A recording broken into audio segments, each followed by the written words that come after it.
Rob Brown here with Stephen Hamlet from Russell Bedford International, the CEO. Stephen, we are back face-to-face in Vienna. We're post-pandemic. How's it feeling? Feels absolutely fantastic. It's great to be at our global annual meeting since 2019. Yeah. So we're in Sydney, Australia. Seems a long time ago. Well, it's 3 years ago, and a lot happened in those 3 years. We were restricted to our homes for a predominant time during that period.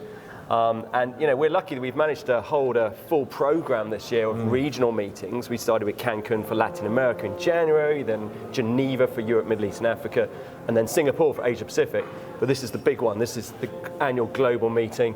And it's great. We've almost got record numbers, actually. We've almost 200 people that we're going to have at one of our dinners, so that's great. And Steve, we're on the first morning of the official program, but we had an informal dinner last night, a buffet. Yeah. We welcomed people from all over the world. It must have been wonderful for you to see people hugging and shaking hands and seeing the whites of each other's eyes again. Yeah, and it's twofold actually. So it's people who have not seen each other in the physical real world for 3 years, and it's rekindling those relationships. But also new members. We haven't stood still in the pandemic. We recruited 40 new member firms. So there's new people to start building those relationships. It's all about trust and relationships. And it's great to welcome them into the Russell Bedford family. And there are some people I've been talking to that have been coming for 10, 15, 20 years. That's a lot of effort and commitment. They must be seeing something good happening here. I know, and I was actually worried during the pandemic that we'd lose firms. So they'd say we were not able to go to a physical conference, what's going to happen? But not only did we recruit heavily, hardly lost any firms. And I think that's just credit to the network, that there is a family, the connections are so well bonded that there are members here that have been here for very, very many years, and they've built such great friendships. So to combine those members with the new members coming in and the newer generations, got the best of both worlds. Yeah, and we're in the first morning. We've already had 2 very good sessions. For people that are not attending, let's just recap on those. We kicked off, Stephen, with a video interview. This is really the State of the Union address to all of the members that were here. You and Bruce, our chair, were sat up there, and we were asking you about the achievements of the last few years, where we're up to with growth, the strategy, the vision. There was lots to shout about there. Just recap what people have missed. I mean, it was fantastic to be able to summarise in an hour with myself and Bruce, our chair, about what we have been doing, about the great successes of the past, the present, and looking into the future. Yeah, because you're not sitting on your laurels, are you, and capitalising on what you've done? We've got a strategic plan that was initiated last year. We've got new members coming in. I've got a new people in my central office team. We've got a lot of new initiatives that we're doing.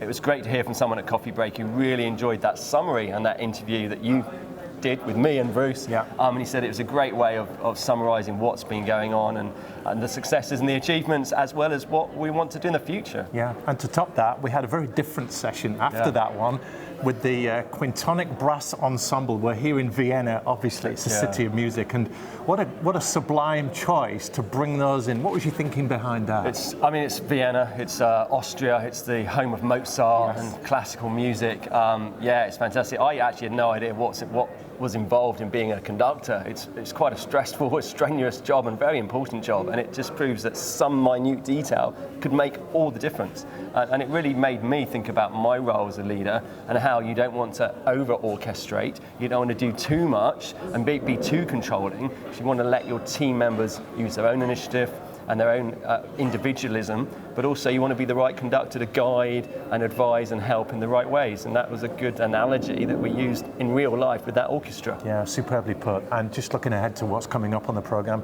people are in workshops right now. Those are full.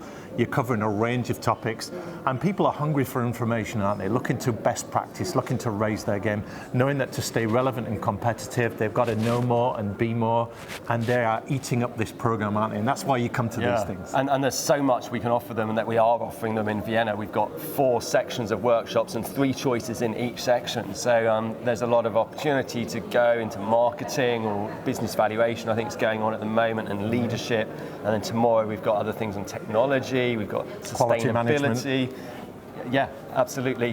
Trying to tick all the bases. There's so much everyone wants to know about, because the world is not staying still, it's adapting, it's changing, and we're now in a much different world than we were 3 years ago. Yeah. And now that we're back face to face, just looking ahead, you've got other conferences coming up. What would you say to people that are not here that perhaps were in two minds about attending? We appreciate travel's difficult, and we appreciate there is an expense. You're out of the office, you're not charging hours, but why is it important for them to come to events like this? Yeah, I mean, I appreciate some parts of the world are still getting over the end of the pandemic.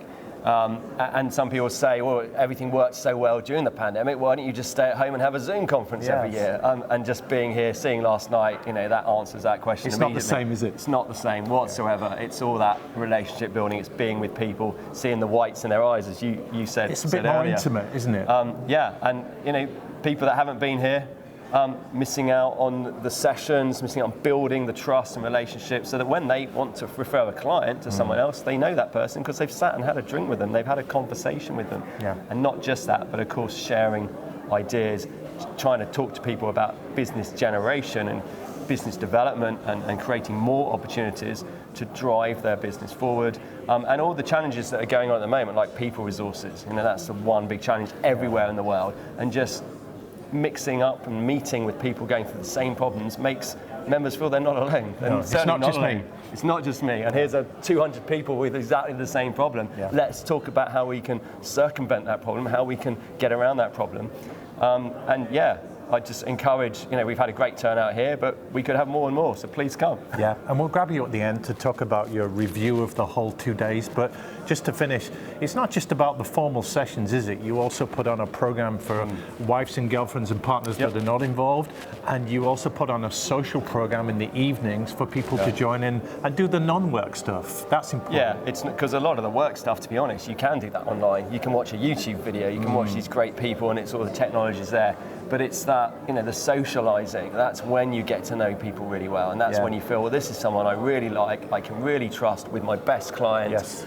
I've had a drink with them, I've been at the bar, I've had a conversation, we've had a meal, and now I feel confident. It's not just a name and a directory. So that, to me, is more important than, the keynote sessions are excellent, don't get me wrong, but that intimate one-to-one conversation, coffee breaks, chat at the bar, having a meal, that's what's more important. Yeah, breaking bread. Stephen Hamlet, that's been terrific. We'll grab you at the end, but thanks so much for your time for the moment. See you.